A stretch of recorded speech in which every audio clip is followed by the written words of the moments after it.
$46.8 billion in 1 quarter. 19 deals. Biopharma is just throwing cash at absolutely anything with a pipeline right now. They are not just throwing cash, Nate. Gilead dropping $8 billion on Arcellx is a highly targeted strike, not a shopping spree. They actually read the clinical data. A $10 billion targeted strike if you add their Ouro Medicines pickup. My old managing director would have definitely called that a panic buy. Call it what you want, but the Megadeal is officially back from the dead. And pharma isn't the only sector writing massive checks today. The rundown. I just can't picture the French yogurt executives pretending to like a beige liquid meal. $1 billion makes it taste a lot better, Nate. Danone is buying Huel for exactly $1 billion. It fits the nutritional portfolio, sure, but $1 billion? For tech bro protein shakes, the valuation feels completely stretched. The margins on powdered food are absolutely insane. You have to look past the marketing. No spoilage, cheap shipping, direct to consumer. It's actually a brilliant supply chain play disguised as a lifestyle brand. Fine, I'll stick to real food. Speaking of insane margins, the AI arms race is officially spilling over into plumbing. You mean Ecolab dropping $4.75 billion on Cool-It systems? Liquid cooling for servos. Massive play. And you have Legrand doubling down on their data center footprint, scooping up Keydak in China and TES in Europe. It's the classic picks and shovels analogy, Maya. Everyone wants to build the AI goldmine, so you buy the guys making the power racks and the water pipes. I really hate the picks and shovels analogy. Because it's too accurate? Because it's lazy banker speak. You guys use it for everything, but you're right on the trend. Improved financing conditions are definitely juicing these mega deals right now. Unless you're in Korea. Right. That SAML PwC report was brutal. Buyout values plummeted by more than half. Complete deal drought, geopolitics, and macro uncertainty just completely freezing the market there. But down in Australia, Count Limited is keeping busy, snagging the Oracle Group for $72.2 million to expand wealth management. A logical bolt-on, but the real noise today is coming from the rumor mill. Are you buying this Netflix and Warner Brothers Discovery chatter? An $80 billion mega merger? I'd bet my own house against it. Regulators would have an absolute field day. The headache alone makes it uninvestable. I actually think the IP combination makes strategic sense, but yes, the antitrust risk is massive. I'm much more interested in the whisper that Google is eyeing Wiz for $32 billion. Now that's a rumor I can get behind. The cybersecurity premium is very real right now. $32 billion is cute, Maya. But wait until we talk about what the biopharma guys are spending. $46.8 billion in Q1 alone. 19 major transactions. Gilead dropping $8 billion on Arcellx like it's pocket change, plus another $2.18 billion for Ouro Medicines.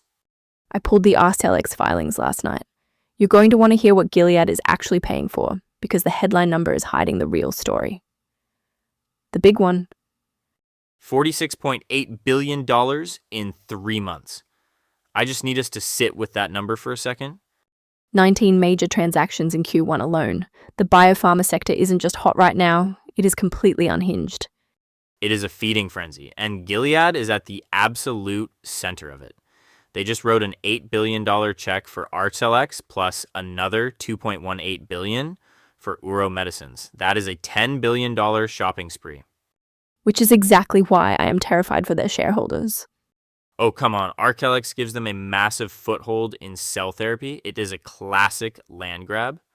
You buy the best-in-class asset before someone else does. Best in class is doing a lot of heavy lifting there, Nate. Have you looked at the premiums?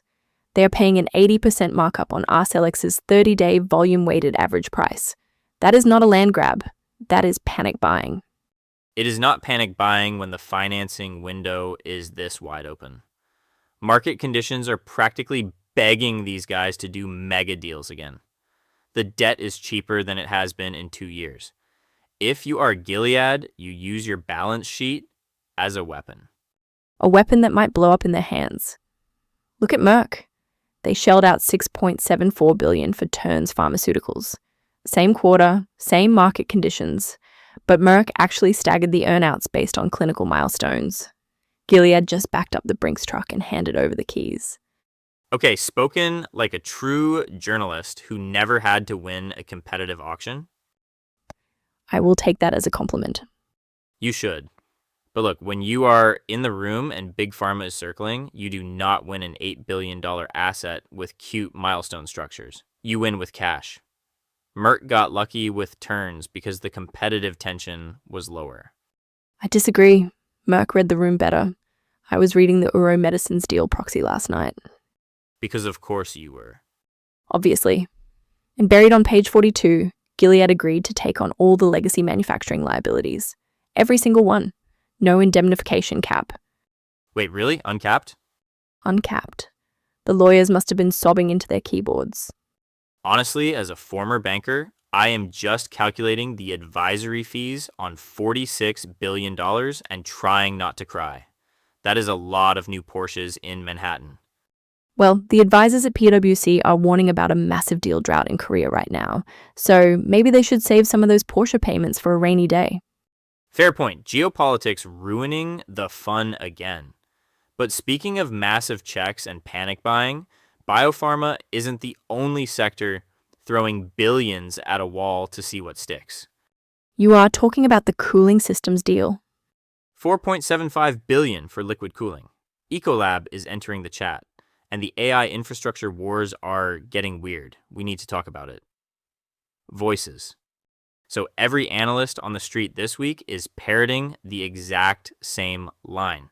They are saying improved financing and this intense AI arms race are the primary engines driving the return of the Megadeal. I buy the financing part.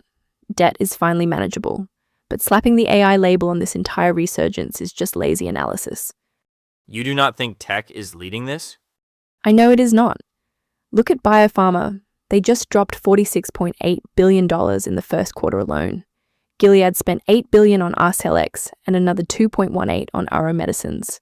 There is zero AI in those term sheets. It is just classic drug pipeline consolidation. Okay, but you cannot ignore the tech gossip right now. The whisper numbers are getting insane. Google is supposedly eyeing Wiz for $32 billion. $32 billion for a cybersecurity firm that was valued at $10 billion like 5 minutes ago. The multiples are completely detached from reality. Welcome to the arms race. And if you want a real shocker, the chatter about Netflix and Warner Brothers Discovery is getting much louder. People are actually modeling out an $80 billion tie-up. Wait, really? Netflix buying Warner Bros? Oh, come on. The regulatory headaches alone would take 3 years to clear. I'm just telling you what the bankers are whispering. The appetite for massive landscape-altering deals is absolutely back globally. Not globally. The advisors at Samul PwC just put out a huge warning about the Korean market.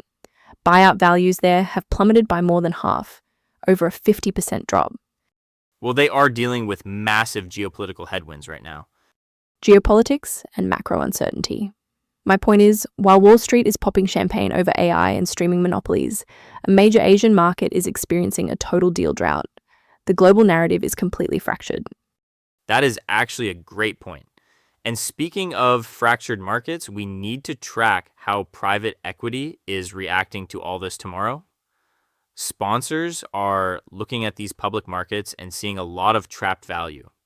Exactly. We also need to watch Churchill Capital pushing forward with their Plus Automation merger. Spill the tea. I'm just saying $80 billion for Warner Brothers Discovery makes sense if you squint really hard. Netflix needs the back catalog. Squint? Nate, you have to close your eyes completely and hallucinate. Have you looked at Warner's balance sheet lately? The debt is a feature, Maya, not a bug. You restructure, you spin off the linear networks, and suddenly Netflix owns Batman. Right. Because integrating two completely opposite corporate cultures while managing tens of billions in debt sounds like a fun weekend project for Ted Sarandos. I'll believe this mega merger when I see the SEC filing. Until then, it's just banker fan fiction. Ouch. Okay, fine. What about the other monster rumor floating around? Google kicking the tires on Wiz for $32 billion. Now that one actually has legs. Wait, really? You hate everything? I don't hate everything. I hate bad math. $32 billion for a cybersecurity firm when the AI arms race is forcing every hyperscaler to lock down their cloud infrastructure. That's just defensive strategy. It makes mathematical sense. The analysts agree with you. Better financing and AI paranoia are driving all these new megadeals. But it's wild how uneven the global market is right now. We're talking about $80 billion rumors in the US, while advisors at Samil PwC are practically sending up flare guns over in Korea. Yeah, buyout values there plummeted by more than half. Geopolitics and macro uncertainty completely ruining the party. Exactly. You can't price a buyout when you don't know what the supply chain map is going to look like next year. Which is why buyers are retreating to hard assets they understand, like cooling down servers. Ecolab just dropped $4.75 billion on Cool-It systems. Liquid cooling is the new gold rush. But if you think that premium was wild, wait until we look at the absolute bender. The biopharma sector went on this quarter. Tomorrow's radar. I'm setting my alerts for the Churchill Capital 9 filing tomorrow morning. Another SPAC? Really, Maya? It's 2026. It's an AI autonomous trucking deal with Plus Automation.